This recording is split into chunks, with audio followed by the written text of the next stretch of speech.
مولانا ہمارا آپ سے ایک سوال یہ ہے کہ حیدرآباد میں پہلے تو ہم دیکھتے ہیں کہ پورے ملکی سطح پر کئی سارے مدارس ہیں جہاں پہ دینی تعلیم دی جاتی ہے، لیکن جب ہم حیدرآباد دکن میں دیکھتے ہیں کہ یہاں پہ ایک بہت ہی مشہور اور بہت ہی قدیم جو دینی درسگاہ ہے جامعہ نظامیہ ہے، تو اس کی تاریخ کیا رہی ہے، اس کے بارے میں ہم جاننا چاہتے ہیں۔ میں مختصراً جامعہ نظامیہ کے بارے میں عرض کروں کہ یہ ایک قدیم ادارہ ہے۔ اس کو امام محمد انوار اللہ فاروقی نے قائم فرمایا ہے۔ آپ شیخ الاسلام کے عہدے پر رہے۔ شیخ الاسلام کیا ہے؟ شیخ الاسلام ایک بہت بڑا عہدہ تھا۔ یہ سلطنت آصفیہ میں ایک بہت بڑا عہدہ تھا، اور شیخ الاسلام امام محمد انوار اللہ فاروقی علیہ الرحمہ یہ دو بادشاہوں کے استاذ رہے۔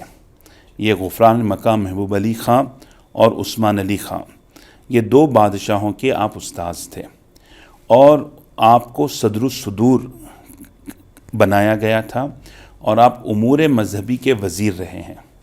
یعنی امور مذہبی کے آپ بڑے وزیر تھے، تو جملہ امور مذہبی جتنے ہیں اس کے سارا ذمہ دار آپ تھے۔ یعنی اسی کے تحت وقف بورڈ بھی تھا۔ وقف بورڈ جو آج منظم ہم کو نظر آ رہا ہے، وہ ساری تنظیم شیخ الاسلام امام محمد انوار اللہ فاروقی علیہ رحمۃ و رضوان نے فرمائی ہے۔ اچھا، مانے تب اس کے بعد سے وہ منظم نظم و نسق کا سارا تنظیم وقف بورڈ کی جو کی گئی ہے وہ امام محمد انوار اللہ فاروقی علیہ رحمہ نے کی ہے۔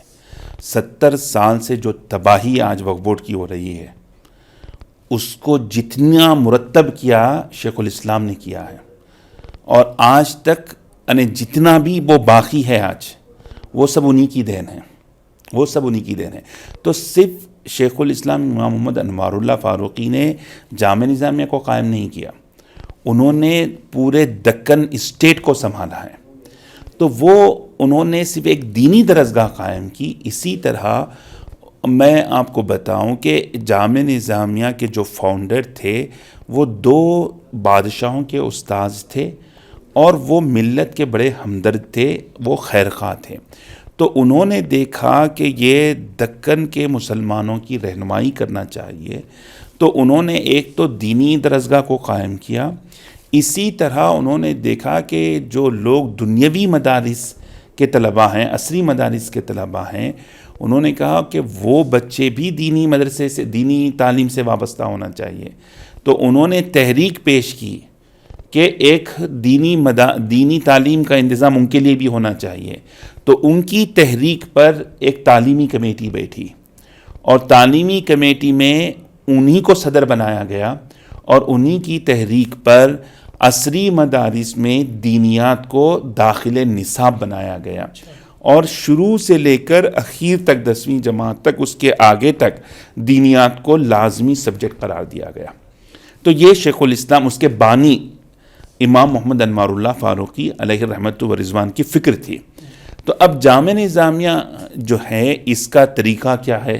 تو یہاں پہ ہم دیکھتے ہیں کہ جامعہ نظامیہ جس زمانے میں قائم کیا گیا اور پھر اب تک مسلسل چل رہا ہے، ہم دیکھتے ہیں کہ اسی مدرسے کے جو فارغین ہیں وہ زندگی کے مختلف فیلڈ میں بڑی انہوں نے کام انجام دیے۔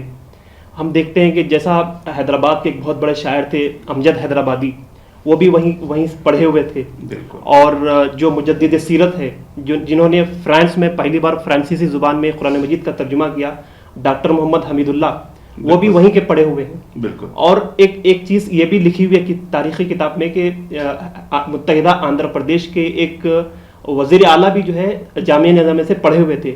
تو کیا اس زمانے میں ایک سینٹرک ایجوکیشن کا اس کو مقام حاصل تھا، یا پھر اس زمانے میں اور بھی دوسرے تعلیمی کام چل رہے تھے؟ جامعہ نظامیہ میں جیسا کہ میں نے عرض کیا کہ جو بانی جامعہ نظامیہ کے بانی تھے ان کی فکر بہت وسیع تھی، اور اس میں مختلف اس دور میں جو ہے اردو فارسی جامعہ نظامیہ میں شریک تھی، اور کئی جو ہے غیر مسلم بھی جامعہ نظامیہ میں کے امتحانات دیا کرتے تھے۔ منشی فاضل کا امتحان دیا کرتے تھے، کئی یعنی غیر مسلم بھی دیا کرتے تھے منشی فاضل کے۔ اور اردو بھی سیکھا کرتے تھے. تو اس طرح جو ہے غیر مسلم بھی جامعہ نظامیہ سے استفادہ کیا کرتے تھے. تو اسی بنا پر یہ جو ہمارے آندھرا پردیش کے جو چیف منسٹر رہے وہ بھی جامعہ نظامیہ سے امتحان دیے تھے. تو اس طرح جو شیخ الاسلام بانی جامعہ نظامیہ تھے وہ ایک فکر ساز شخصیت تھے. تو اور انہوں نے جامعہ نظامیہ کا جو کریکولم بنایا ہے وہ انہوں نے جو نصاب مقرر کیا وہ انہوں نے آکسفورڈ یونیورسٹی مغرب کی یونیورسٹی کو ذہن میں رکھ کر مغرب میں جو انقلاب آ رہا تھا اس کو ذہن میں رکھتے ہوئے جامعہ نظامیہ کے نصاب کو مقرر کیا. اس لیے جامعہ نظامیہ کا جو نصاب ہے وہ دنیا کے سب سے دینی مدارس و جامعات میں سب سے ٹاپ کا نصاب جامعہ نظامیہ کا ہے. تو سر جیسے آپ نے ابھی مثال دی, آپ نے کہا کہ آکسفورڈ کے طرز پر یہاں کا نصاب کو مرتب کیا گیا, تو وہ نصاب آج بھی وہی پڑھایا جا رہا ہے یا اس میں کچھ تبدیلیاں لائی گئی ہیں؟ آکسفورڈ کے طرز پر نصاب کی ترتیب کا مطلب یہ ہے کہ جو فتنہ مغرب میں اسلام کے خلاف آ رہا ہے اس فتنے کی رد کے لیے, اس فتنے کے سد باب کے لیے ایک طلباء کی کھیپ تیار کرنے کے لیے وہ نصاب یہاں پر تیار کیا گیا. یعنی ایک مغرب کا جو ذہن بنایا جا رہا ہے جس میں عقلیت اور معقولیت, لاجک, ریزننگ کی عقل کی بنیاد پر سارے اعتراضات اسلام پر ہونے والے ہیں. یعنی ہر چیز کی بنیاد عقل ہوگی, لاجک ہوگی, سینس ہوگی. اس بنیاد پر اسلام پر اعتراض ہوں گے. تو وہ چیزوں کو ملحوظ رکھتے ہوئے جامعہ نظامیہ کے بانی نے جامعہ نظامیہ میں عقلیات کو زیادہ زور دیا تاکہ جہاں کے پڑھنے والے طلباء میں وہ فکر پیدا ہو, وہ شعور پیدا ہو کہ وہ دنیا کے کسی کونے میں کسی بھی نوعیت سے اسلام پر جیسے بھی اعتراضات ہوں وہ اس کا مقابلہ کر سکیں. تو سر اسی سے جڑا ہوا ایک سوال یہ بھی ہے کہ ہم دیکھتے ہیں کہ ملک میں کئی طرح کے مدارس ہیں, کوئی فلاں مکتب فکر کا ہے تو کوئی دوسرے اسکول آف تھاٹ کا ہے. تو جامعہ نظامیہ کس اسکول آف تھاٹ کو ریپرزینٹ کرتا ہے؟ جامعہ نظامیہ اہل سنت والجماعت کا حامل ہے اور یہ اہل سنت والجماعت کے مطابق اس کا عقیدہ ہے. اب یہ کس مکتب فکر کا ہے تو آپ دیکھیں کہ مکتب فکر تو ایک ہی ہے, وہ ہے اہل سنت والجماعت. لیکن اب آپ دیکھیں کہ اس میں مزاج کا فرق پڑتا ہے. ایک ہے دکنی مزاج, ایک ہے شمالی مزاج. تو جامعہ نظامیہ کے علماء یہ چونکہ دکن کا ہے تو دکنی ایک خاص مزاج ہے, دکن میں ایک خاص اعتدالی مزاج ہے. تو وہ دکنی مزاج کو جامعہ نظامیہ ریپرزینٹ کرتا ہے. اور دیگر شمال کا مزاج الگ ہے, وہاں پہ یا تو شدت ہے, ہر معاملے میں شدت ہے, افراط و تفریط وہاں پر ہے. تو مزاج کا اثر پڑتا ہے وہ. تو بیسیکلی جامعہ نظامیہ اہل سنت والجماعت کے مطابق ہے اور جامعہ نظامیہ حیدرآبادی تہذیب کو ریپرزینٹ کرتا ہے. تو سر یہ حیدرآبادی تہذیب اور دکن کو ریپرزینٹ کرنا اس کا کیا معنی ہے اور اس میں اعتدال ہے, اعتدال ہے. آپ دیکھیں کہ حیدرآبادی تہذیب میں ہم سب کو ویلکم کرتے ہیں. حیدرآبادی تہذیب میں ہمارے اندر ایک شدت نہیں ہے, ہم سب کو ویلکم کرتے ہیں, ہم سب کا استقبال کرتے ہیں, ہم کانفیڈنٹ رہتے ہیں, ہم سیٹسفائیڈ ہیں, ہم مطمئن ہیں, ہم اپنے عقیدے میں مطمئن رہتے ہیں, ہم بڑے کانفیڈنٹ ہوتے ہیں, ہم وزادار ہوتے ہیں, لیکن ہم سب کا استقبال کرتے ہیں, ہم سب کو ویلکم کرتے ہیں, ہم سب کے خیرخواہ ہوتے ہیں, ہم سب کے ساتھ اچھے رہتے ہیں. لیکن ہم اپنے جو کام ہوتے ہیں ہم اپنے عقیدے میں کانفیڈنٹ ہوتے ہیں, ہم رد بھی کرتے ہیں, ہم کسی کو کاؤنٹر بھی کرتے ہیں تو اخلاق سے کرتے ہیں, کسی کو جو ہے نا تکلیف نہیں دیتے, ہم اپنے اس میں مضبوط ہوتے ہیں, کاؤنٹر بھی کرتے ہیں تو اخلاق سے کرتے ہیں.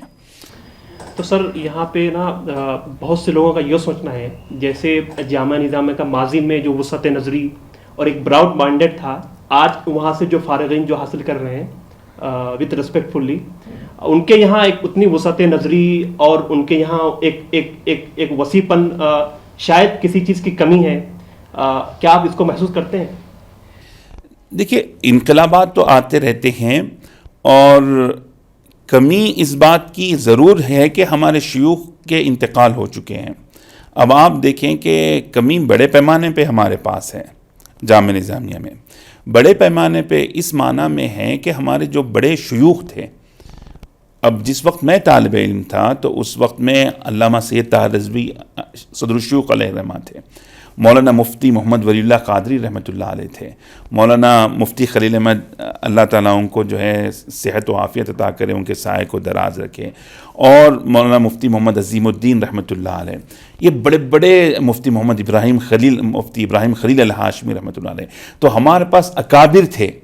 یہ بزرگوں کا انتقال ہو گیا، تو یہ جو بزرگ شیوخ کا انتقال ہوا ہے اس سے ہم متاثر ہوئے ہیں. تو اب ہمارے پاس کھیپ آ رہی ہے، ہمارے پاس افراد تیار ہو رہے ہیں، ان کی جگہ لیں گے انشاءاللہ تعالی. تو یہ جو بزرگوں کا انتقال کر جانا ہے تو لازمی طور پر ان کی جگہ لینا آسان نہیں ہے کہ ان کا جو علم تھا، ان کا جو تقویٰ تھا، ان کی جو پرہیزگاری تھی، اور پھر وہ جو اپنے اکابر سے صحبتوں میں رہے تھے، تو ایک کمی ہمارے پاس ضرور آئی ہے. جی، عام سوچ یہ ہے چونکہ ہندوستان میں اگر آپ مجموعی طور پر دیکھیں تو دو مکتب فکر ہیں مدارس کو لے کر کے، ایک دیوبندی مکتب فکر ہے اور ایک بریلوی مکتب فکر ہے. تو جامعہ نظامیہ کو بہت سے لوگ ایسا سوچتے ہیں کہ شاید جامعہ نظامیہ جو ہے اس طرف جھکاؤ رکھتا ہے، بریلوی مکتب فکر کی طرف، اور وہاں سے جو فکر جو بھی بات اٹھتی ہے لگتا ہے کہ یہ جامعہ نظامیہ بریلوی مکتب فکر کو ریپرزینٹ کرتا ہے. کیا یہ بات درست ہے؟ بالکل نادرست ہے، اس لیے کہ دکن بریلویت اور دیوبندیت سے پاک رہا. دکن میں نہ بریلویت کا اثر رہا نہ دیوبندیت کا اثر رہا، یہاں پر صرف جامعہ نظامیہ کا اثر رہا. یہاں پر شیخ الاسلام امام محمد انوار اللہ فاروقی علیہ الرحمۃ والرضوان کا اثر رہا ہے، اور شیخ الاسلام امام محمد انوار اللہ فاروقی علیہ الرحمہ کی فکر بالکل معتدل رہی ہے، اعتدالی فکر رہی ہے. اور جیسا کہ میں نے عرض کیا ہے کہ ہمارا جو دکنی مزاج ہے، ہماری جو حیدرآبادی تہذیب ہے، ہمارا جو حیدرآبادی مزاج ہے، وہی مزاج شیخ الاسلام علیہ الرحمہ کا تھا، اور وہی مزاج جامعہ نظامیہ کا ہے، اور وہی فکر ہماری ہے. تو اسی کو ہم جو ہے ریپرزینٹ کرتے ہیں. تو ہمارے پاس نہ بریلویت کا اثر ہے نہ ہمارے پاس دیوبندیت کا اثر ہے. اور شیخ الاسلام علیہ الرحمۃ والرضوان کی جو فکر تھی جامعہ نظامیہ اسی فکر پر جو ہے قائم ہے، اور دکنی مزاج بھی وہی ہے. تو بریلویت اور دیوبندیت یہ دکنی مزاج کے مغایر ہے. سر اگر یہاں سے پڑھ کے یہاں سے فارغ ہو کے نکلنے والے اگر ملک کے دوسرے کونے میں یا پھر بیرونی ملک میں جا کر کے یا پھر یہیں رہ کر کے اگر خدمات انجام دیں تو کیا وہ والا ماڈل مطلب قابل عمل ہوگا؟ کیونکہ آپ کہہ رہے ہیں کہ اب میں آپ کو بتاؤں کہ میں حیدرآباد کا ہوں، میں امریکہ گیا ہوں. امریکہ جانے کے بعد مجھے 1% پریشانی نہیں ہوئی، اور وہاں پر دیوبند کے علماء بھی آتے ہیں، وہاں بریلوی علماء بھی آتے ہیں، ہر وقت پریشان رہتے ہیں وہ، اور ہر وقت جس سینٹر میں وہ جاتے ہیں ان کو پریشانی ہوتی ہے، اور جس سینٹر میں میں جاتا ہوں وہاں میرا استقبال ہوتا ہے. ایک حیدرآباد کی وجہ سے، ایک جامعہ نظامیہ کی وجہ سے. ان لوگوں کو پریشانی ہوتی ہے کہ بریلویت کی وجہ سے وہ ویلکم نہیں ہوتا ان کا دیوبندیوں کی طرف سے، اور جو دیوبندی ہوتا ہے ان کا ویلکم نہیں ہوتا بریلویوں کی طرف سے. اور میں ہمیشہ ہر طرف میں مقبول ہوتا ہوں، کیونکہ میں ایک بحیثیت حیدرآبادی اور بحیثیت جامعہ نظامیہ میرا ہر طرف اکرام ہوتا ہے، اور میں کانفیڈنٹ ہوتا ہوں، اور میں سب کو لیڈ کرتا ہوں. وہاں پر میں مروب نہیں ہوتا، میں وہاں سب کو لیڈ کرتا ہوں، اور میرے اندر کوئی مروبیت نہیں ہوتی ہے، اور سب کے پاس میں مقبول ہوتا ہوں. تو آپ نے جامعہ نظامیہ سے وابستگی کی ایک پلس پوائنٹ بتایا. تو ایٹ پریزنٹ موجودہ دور میں آپ جامعہ نظامیہ کو کہاں کھڑا دیکھتے ہیں، کہاں پاتے ہیں؟ جامعہ نظامیہ کا جو طریقہ کار ہے وہ بالکل جو ہے ہم کو وہی طریقہ اپنانا چاہیے جو شیخ الاسلام امام محمد انوار اللہ فاروقی علیہ الرحمۃ والرضوان کا طریقہ کار ہے. اس میں مجھے اب تک کسی قسم کی کوئی پریشانی نہیں ہوئی، اور اسی میں مجھے سکون ملا، اور جہاں میں جاتا ہوں مجھے اطمینان ملتا ہے. یعنی مجھے کسی قسم کے کوئی تکلف کی ضرورت آج تک پیش نہیں آئی. تو میں اس میں مجھے سکون قلبی ہے، اور مجھے کوئی تکلف نظر نہیں آتا. تو مجھے یہی سلامتی کا راستہ مجھے نظر آتا ہے، اور جس میں مجھے سلامتی کا راستہ نظر آتا ہے میں دوسروں سے بھی یہی کہوں گا کہ اسی راستے کو اختیار کریں. اور دوسروں کو میں دیکھتا ہوں کہ وہ بڑے پریشان ہوتے ہیں علماء، وہ علماء کو میں نے دیکھتا ہوں خاص طور پہ بریلوی مکتب فکر کے علماء بڑی تکلیف میں رہتے ہیں وہاں پر امریکہ میں، اور یہاں پہ بھی وہ تکلیف میں ہوتے ہیں، وہ وہاں پہ بھی تکلیف میں ہوتے ہیں، اور حتیٰ کہ جو لوگ بریلوی مکتب فکر کے ہوتے ہیں وہ جب سعودیہ جاتے ہیں، مڈل ایسٹ جاتے ہیں، وہ وہاں پہ بھی تکلیف میں رہتے ہیں، وہ بڑی تکلیف میں رہتے ہیں۔ تو اس لیے سلامتی کا راستہ وہی ہے جو جامعہ نظامیہ کی فکر ہے، شیخ الاسلام امام محمد انوار اللہ فاروقی علیہ رحمت و رضوان کا طریقہ کار ہے۔ لیکن ہم دیکھتے ہیں کہ جامعہ نظامیہ کہیں نہ کہیں محدود ہو گیا ہے دکن کے حد تک، کیا اس کو مطلب ایکسپینشن کرنے کا ارادہ ہو سکتا ہے، یا پھر اس کا مستقبل کیسا ہوگا؟ یہ ایک حقیقت ہے کہ جامعہ نظامیہ محدود ہوا ہے، اور اس میں جامعہ نظامیہ کی جو انتظامی کمیٹی ہے اس کو بھی غور کرنا چاہیے۔